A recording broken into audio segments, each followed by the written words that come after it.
Students, আমি আব্দুর রাজ্জাক খান। আমি আজকে তোমাদের ইংরেজি ক্লাস নেব। তোমরা যারা 2020-21 সেশনের ছাত্রছাত্রী, একাদশ শ্রেণীর, তাদের সাথে আজকে আমার প্রথম ক্লাস।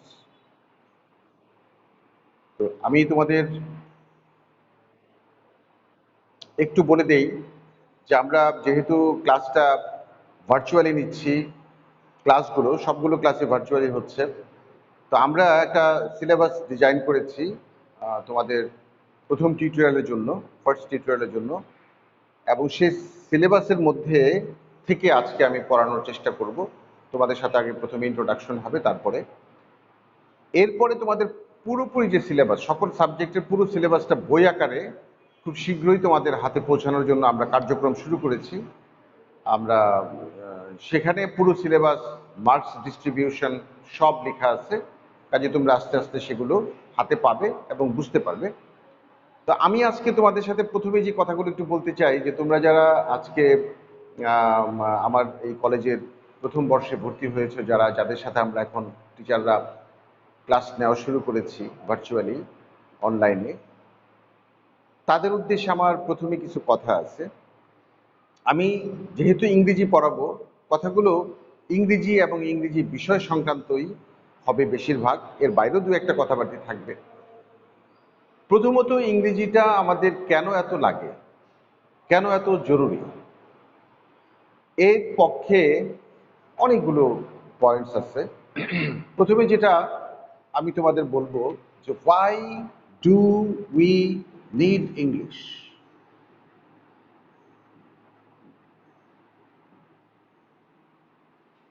এই প্রশ্নের উত্তরটা আগে একটু খোঁজার চেষ্টা করি।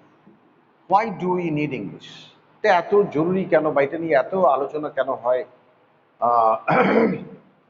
প্রথমত আমি যেটা বলি সেটা হচ্ছে ফর হায়ার এডুকেশন।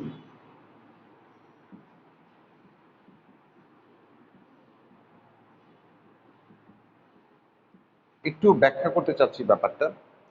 বাংলাদেশের ভিতরে অথবা দেশের বাহিরে যখন তুমি উচ্চশিক্ষা গ্রহণ করতে যাবে, তখন তোমাকে ইংরেজি আবশ্যিকভাবেই জানতে হবে। এ কারণে জানতে হবে, হায়ার এডুকেশনের বইগুলো, বিষয়বস্তু, রেফারেন্স বই থেকে শুরু করে সব কিছুই কিন্তু ইংরেজিতে লেখা, সেটা দেশের ভিতরেই হোক, দেশের বাইরে হোক। দেশের বাইরে তো লাগবেই। তুমি যদি ইংরেজি ভালো জানো, তাহলে চাকরি ক্ষেত্রেও তুমি একটু ভালো চাকরি পাবে, for a good job and better salary.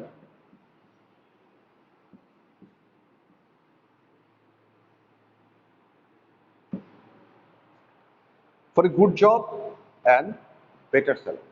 ইংরেজি তোমার যাদের জানা থাকবে তারা সাধারণত চাকরির বাজারে কিছুটা প্রায়োরিটি পায় এবং তাদের স্যালারি স্ট্রাকচারও সাধারণত ভালো হয়।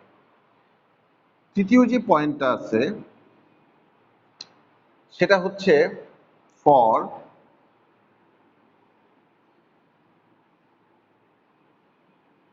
International trade. আন্তর্জাতিকভাবে, অর্থাৎ দেশের বাহিরে কোনো দেশের সাথে যদি তুমি ব্যবসা করতে চাও, তোমার কেরিয়ার করতে যাও, তাহলেও তোমাকে কিন্তু ইংরেজি জানতে হবে। এটা ইন্টারন্যাশনাল, ফার্স্ট ইন্টারন্যাশনাল ল্যাঙ্গুয়েজ।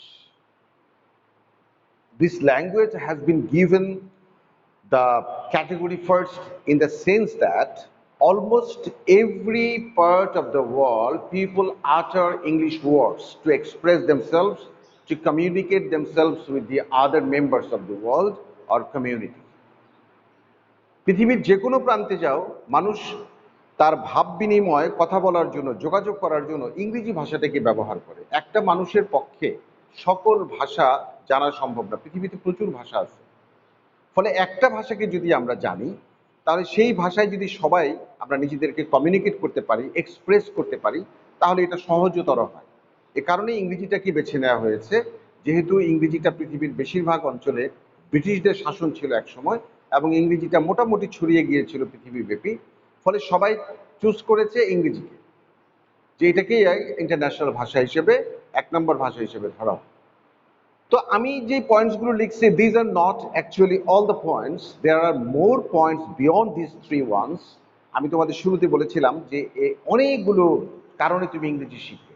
আমি শুধুমাত্র কতগুলো পয়েন্ট লিখলাম, আরও আরও অনেক পয়েন্ট আছে। এরকম আস্তে আস্তে তুমি বুঝতে পারবে যে ইংরেজি তোমার কেন লাগে, ইংরেজি তুমি কেন শিখবে।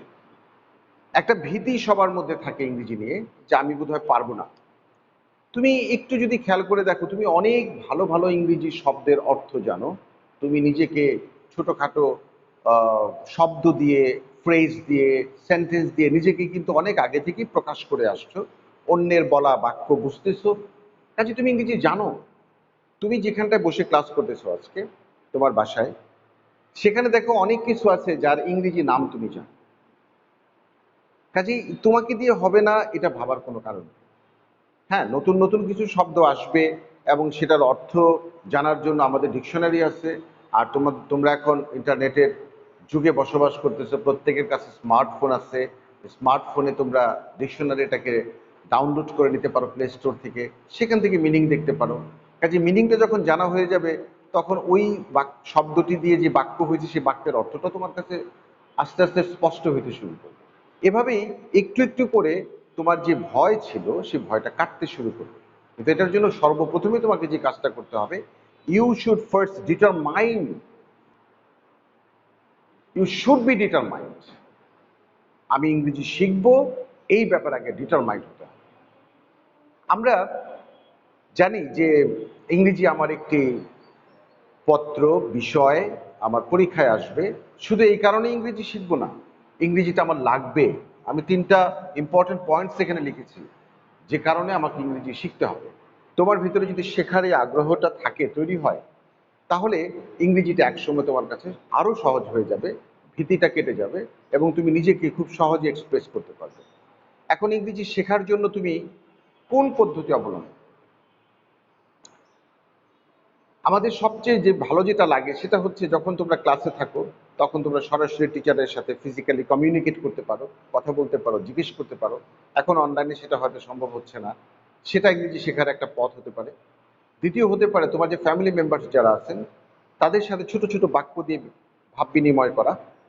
তৃতীয় হতে পারে তোমার যে ফ্রেন্ডস আছে, ক্লাসমেটস আছে, সিনিয়র ভাই আছে, বোন আছে, তাদের সাথে তোমরা ছোট ছোট বাক্যে নিজেদেরকে এক্সপ্রেস করতে অভ্যস্ত হও, ইংরেজি শিখতে পারবে। মুভিজ দেখো, ডকুমেন্টারি দেখো, ইংরেজি গল্পের, ছোট গল্পের বই পাওয়া যায়, ছোট ছোট গল্প ইংরেজিতে পাওয়া যায়, অ্যাভেলেবল। সেগুলো পড়ে বোঝার চেষ্টা করো এবং এভাবে আস্তে আস্তে তোমার ভিতরে মজাটা চলে আসবে। ইংরেজি মঙ্গল গ্রহের কোনো ভাষা নয়, পৃথিবীরই একটি ভাষা, যার অনেক কিছু তুমি ছোটবেলা থেকে জেনে আসছো, তার ধারাবাহিকতায় তুমি বাকিগুলো জানবে। তুমি কিন্তু একটা প্রসেসের মধ্যে অনেক আগে থেকেই আছো। ইংরেজি ভাষা শেখার প্রক্রিয়ায় তুমি শিশু শ্রেণী অথবা প্রথম শ্রেণী থেকে কিন্তু ঢুকে গেছো। কাজেই তোমাকে অনেক বেশি বেগ পেতে হবে না। তো আমি মনে করি যে আমি তোমাদের ইংরেজিটা তোমরা কেন শিখবে সেই ব্যাপারে আজকে যতটুকু বললাম, এরপরেও প্রসঙ্গক্রমে যখন কথা আসবে তখন আমরা আরও কথা বলবো। তো আমি আজকে আরেকটু আলোচনায় তোমাদের সাথে যেতে চাচ্ছি, যেহেতু আজকে তোমাদের সাথে আমার ইন্ট্রোডাকশন ক্লাস। আমি ক্লাসের শুরুতেই আমার পরিচয় তোমাদের দিয়েছি। আমি তোমাদের সাথে থাকবো ইনশাল্লাহ, যতটা সময় তোমাদের ইন্টারমিডিয়েট লাইফ আছে ততটুকু ইন্টারমিডিয়েট লাইফটুকুই আমার এই কলেজে আমি ইংরেজি শিক্ষক হিসেবে তোমাদের সাথে থাকব। তো আমি তোমাদের 2-4টা কথা বলে আমি একটু গ্রামাটিক্যাল একটা টপিক পড়াবো আজকে। কথাটা আমি শুরু করতে চাচ্ছি এইভাবে, তুমি যখন আমাদের কলেজে ভর্তি হলে, আমি কলেজ থেকে শুরু করি, স্কুল লাইফটা তোমার সাথে যেহেতু আমার ইন্টারাকশন ছিল না, কাজে সেটাতে আমি যাচ্ছি না। তোমার ভর্তির জন্য একটা ফি লেগেছে, সাবজেক্টের বইগুলো কিনতে হবে, কিছু কিছু গাইড বই লাগবে, তোমার কলেজে আসতে ভাড়া লাগবে, বা এখন যে অনলাইনে ক্লাস করছো ডাটা কিনতে টাকা লেগেছে, অথবা যাদের পাশে ওয়াইফাই আছে তাদের বিল পরিশোধ করতে হচ্ছে। এই টাকাগুলো তোমার বাবা বা মা অথবা তোমার ফ্যামিলি কোনো আর্নিং মেম্বার তোমার জন্য খরচ করতেছে কেন? তোমাকে নিয়ে তারা স্বপ্ন দেখছে। টাকাগুলো খরচ করতেছে মানে স্বপ্নের বীজ বপন করতেছে তারা, স্বপ্ন দেখা শুরু করেছে তারা। এই স্বপ্নটা কি? স্বপ্নটা হচ্ছে তুমি ঠিকমতো লেখাপড়া করে তুমি একদিন বড় হবে, সচেতন নাগরিক হবে, দেশের কাজে, পরিবারের কাজে, নিজের জন্য তুমি ভালো কোনো কিছুতে সম্পৃক্ত হবে, তোমার শিক্ষাকে কাজে লাগাবে, ছড়িয়ে দেবে অন্যের মাঝে। এই স্বপ্নটাই তারা দেখেন। তুমি যে টাকা দিয়ে ডাটা কিনেছো সেটা তুমি কোন কাজে খরচ করতেছো এটার উপরেই কিন্তু নির্ভর করে তুমি তাদের স্বপ্নের মূল্যায়ন কতটুকু করছো।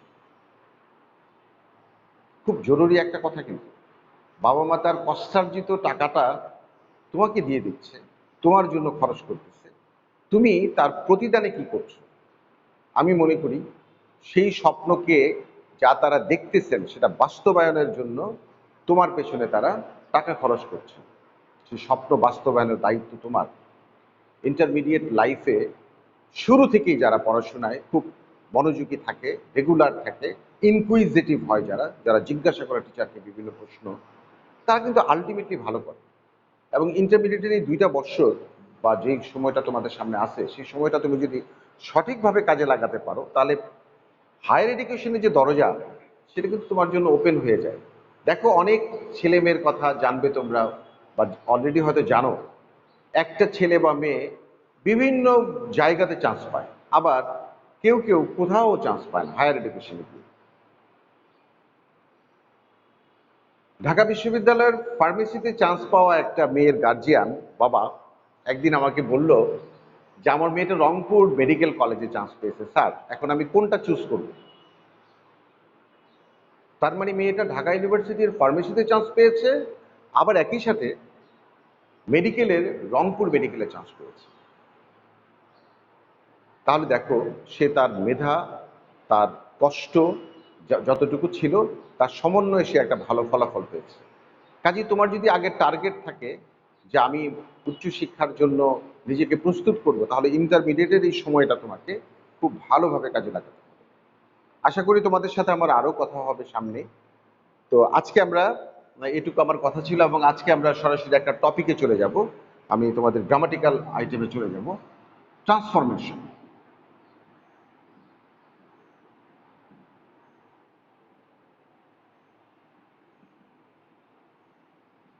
এই ট্রান্সফরমেশনটার কতগুলো সেগমেন্ট আছে। আমি একেবারে প্রথমেই যেটা তোমাদের শেখাতে চাচ্ছি আজকে সেটা হচ্ছে how to transform an assertive sentence into or to an interrogative sentence. কিভাবে একটা অ্যাসার্টিভ সেন্টেন্সকে আমরা ইন্টারোগেটিভ বানাবো, আজকে আমি এই আলোচনাটা তোমাদের সাথে করতে চাচ্ছি। তাহলে আমাদের আজকের আলোচনা কি? অ্যাসার্টিভ থেকে ইন্টারোগেটিভে যাওয়া।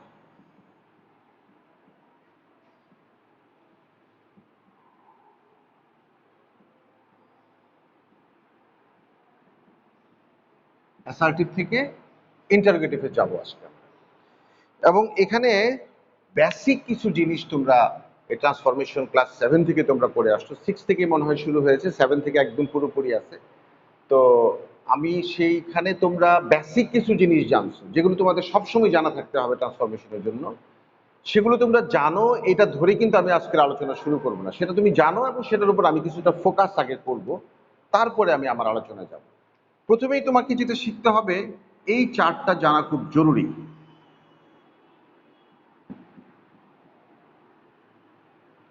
Auxiliary verbs.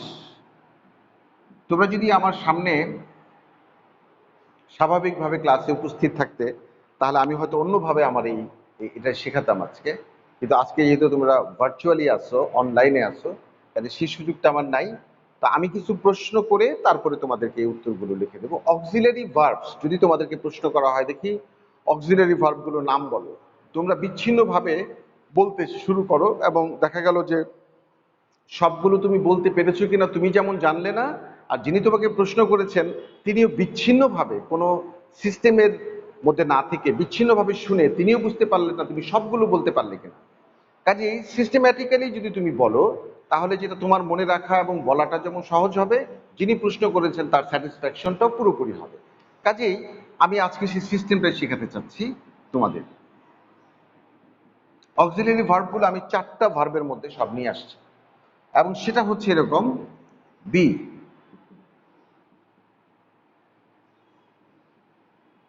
Have,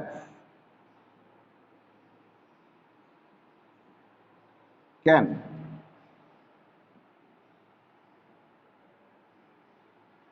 shall.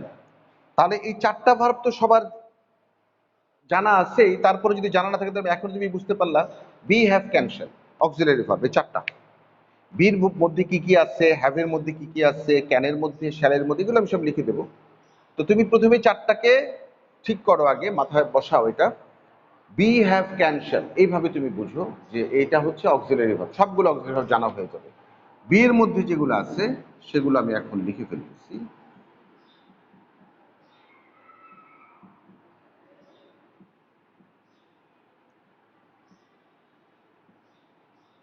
হ্যাভের মধ্যে যেগুলো আছে,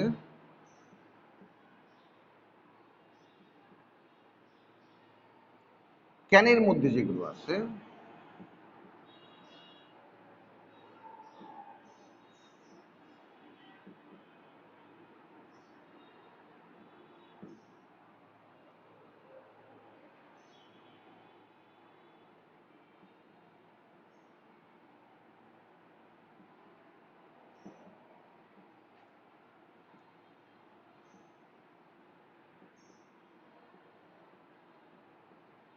এই হচ্ছে সবগুলো অক্সিলারি ভার্ব আমার লেখা হয়ে গেল।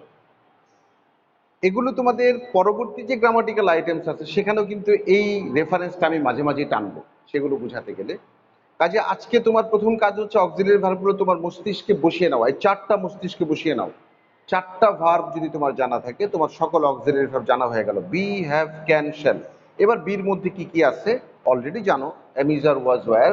হ্যাভের মধ্যে আছে কি কি দেখো, ক্যানের মধ্যে কি কি আছে, এবং শ্যালের মধ্যে কি কি আছে। ব্যাস, তুমি এক এক করে তখন বলবে এবং সিস্টেম্যাটিক্যালি বলা হবে, সবগুলো বলা হবে, এবং যিনি তোমাকে প্রশ্ন করবেন তারও স্যাটিসফ্যাকশন পুরোপুরি আসবে। এখানে একটা ছোট্ট কথা আছে, এই যে দুটো ভার্ব শেষে আমি লিখেছি ক্যান এবং শ্যাল, এটার একটা এক্সট্রা নাম আছে, সেটা হচ্ছে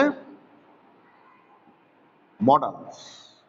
এই দুটোকে বলা হয় মডালস। 9টা ভার্ব আছে এখানে, খেয়াল করো, 1 2 3 4 5 6 7 8 9, এগুলোকে বলা হয় মডালস। এগুলো তোমাদের খুব কাজে লাগবে।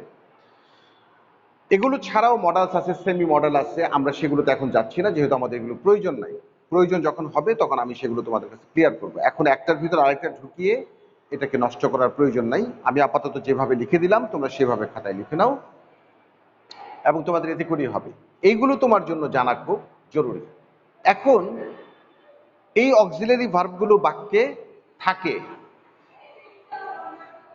প্রয়োজনে থাকে। আরেকটা অক্সিলারি ভার্ব আমরা নিজেরা ক্রিয়েট করি। যখন কোনো অক্সিলারি ভার্ব বাক্যে থাকে না, তখন আমরা আরেকটা ভার্ব নেই, ডু। এই যে দেখো, ডু, ডাজ, ডিড।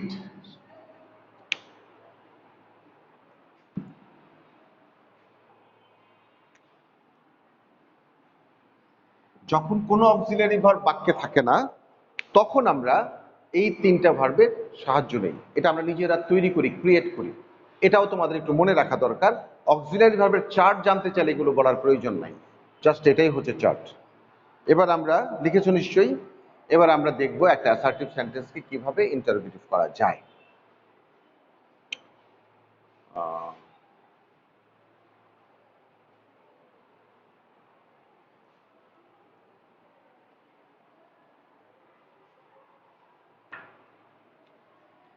গঠন বলতে একটা কথা আছে,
শুধু এতটুকু কথা জানলে আমার মনে হয় একটা অ্যাসার্টিভ সেন্টেন্সকে সহজেই ইন্টারগ্রেটিভ করা যায়। অক্সিলারি ভার্বকে সাবজেক্টের আগে লিখতে হবে।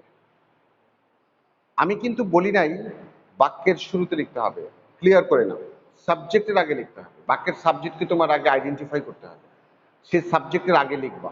তার আগে যদি কোনো কিছু থাকে সেটা যেখানে আছে সেখানে থাকবে, শুধু অক্সিলারি ভার্বটা সাবজেক্টের আগে আসবে। এবং বাক্যটা যদি অ্যাফার্মেটিভ সেন্সে থাকে, অর্থাৎ নট, নো, নেভার এগুলো যদি বাক্যে না থাকে, তাহলে তোমাকে ওই অক্সিলারি ভার্ব যেটা তুমি বাক্যে আছে লিখতেছো সেটার সাথে সেটার সাথে সেটার সাথে এন অ্যাপোস্ট্রফি টি যুক্ত হবে, সেটার সাথে এন অ্যাপোস্ট্রফি টি যুক্ত হবে। আরেকটা কথা, সেটা হচ্ছে যখন দেখবো যে আমি যে চার্ট লিখে দিলাম অক্সিলারি ভার্বে সেগুলো বাক্যে নাই, তখন তোমাকে এই তিনটা অক্সিলারি ভার্বের যেটা প্রয়োজন, যেটা বাক্য ডিমান্ড করে, সেইটাকে আমরা সাবজেক্টের আগে নিয়ে আসবো। তাহলে আমি একটা উদাহরণ দেখি সরাসরি। এটা লিখেছো তোমরা। আমি আরেকটা কথা একটু বলে নেই, আমি যখনই ক্লাসে আসব তখনই তোমরা কিন্তু খাতা কলম নিয়ে খুব দ্রুত রেডি হবে, কারণ আমি কিছু শর্ট নোট লিখবো, কিছু ফুট নোট লিখবো, এগুলো সাথে সাথে লিখে নেবে। এগুলো কিন্তু তোমার বিষয় বোঝার জন্য খুব জরুরি হবে।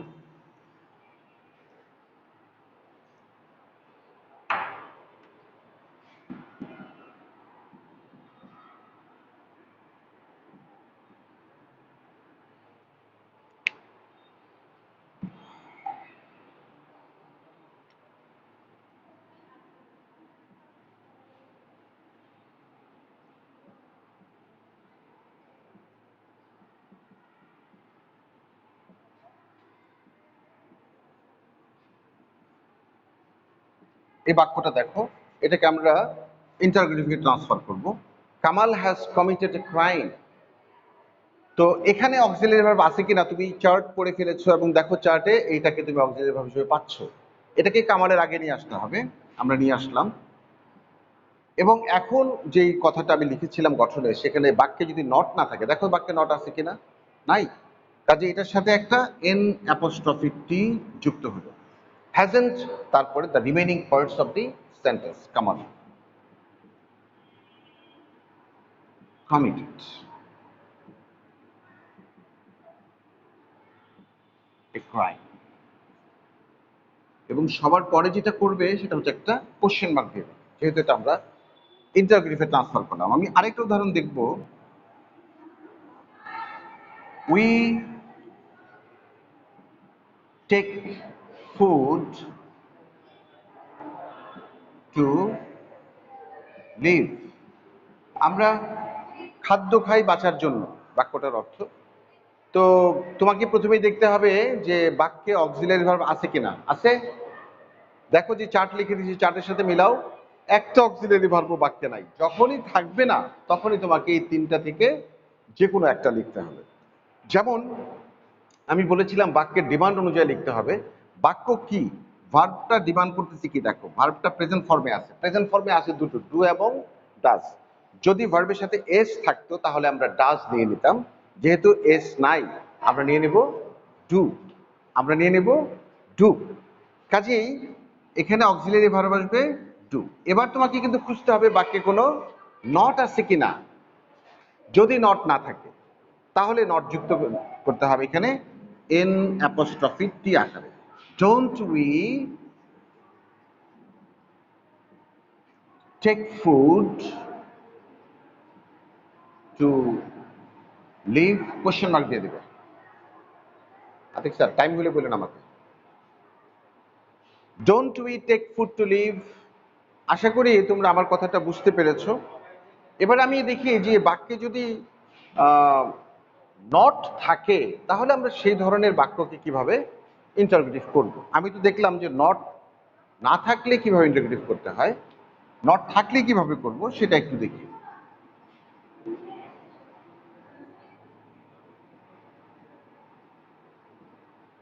He never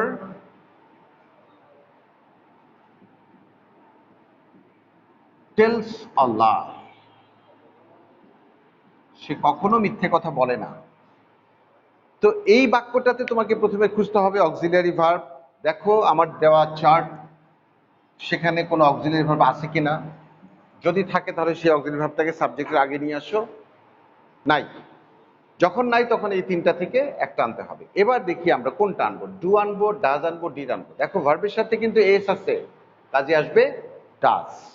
আমরা এখানে নিয়ে আসবো ডাজ, এবং বলেছিলাম বাক্যে নট না থাকলে নট যুক্ত করতে হবে। তোমাদেরকে যদি প্রশ্ন করি বাক্যে কি নট আছে, সরাসরি নট নাই, কিন্তু নট আরেকটা শব্দের ভিতরে আছে। সেটা এরকম, দেখো নেভার শব্দটা দেওয়া আছে, নেভারটাকে যদি আমি ভাঙি তাহলে কি পাবো, নট প্লাস এভার। নেভারটাকে যদি আমি ভাঙি তাহলে পাবো নট প্লাস এভার, তার মানে বাক্যে একটা নট আছে। নট না থাকলে নট উল্টা বাদ যাবে, নট না থাকলে নট যুক্ত করবে অক্সিলারি ভার্বের সাথে, আর যদি নট থাকে তাহলে নট বাদ যাবে। তাহলে নট বাদ দিলে থাকবে এভার, তাহলে ডাজ হি, নেভারের জন্য লিখবো এভার। আর টেলসের এসটা আমরা এখানে যুক্ত করব না, এই জন্য যে এসটা কিন্তু আমি ডাজের মধ্যে নিয়ে নিয়েছি। Does he ever tell a lie, does he ever tell a lie, এবং কোশ্চেন মার্ক দিয়ে দেবে। অ্যাসার্টিভ থেকে ইন্টারোগেটিভে এর চাইতে আর বেশি কিছু, একটা নিয়ম আমি বললাম আজকে মাত্র। ডব্লিউএইচ প্রোনাউন দিয়ে আরো একটু আলোচনা করা যায়, সেটা সময় যদি দেয় আমাকে তাহলে আমি এটা করে নিতে পারবো। সময় আছে, 5 মিনিট আছে। আচ্ছা, তাহলে আমার মনে হয় যে দরকার নাই, আমরা যেটা আলোচনা করেছি শুধু এইটুকু জানা থাকলে তুমি সহজেই অ্যাসার্টিভ থেকে ইন্টারোগেটিভ করতে পারবে। তো ডিয়ার স্টুডেন্টস, আজকে আমি প্রথম দিন তোমাদের সাথে ক্লাসে আসলাম, এবং প্রথম দিন তোমাদেরকে আমি সহজ একটা পদ্ধতি শেখাতে চাইলাম এবং চেষ্টা করলাম।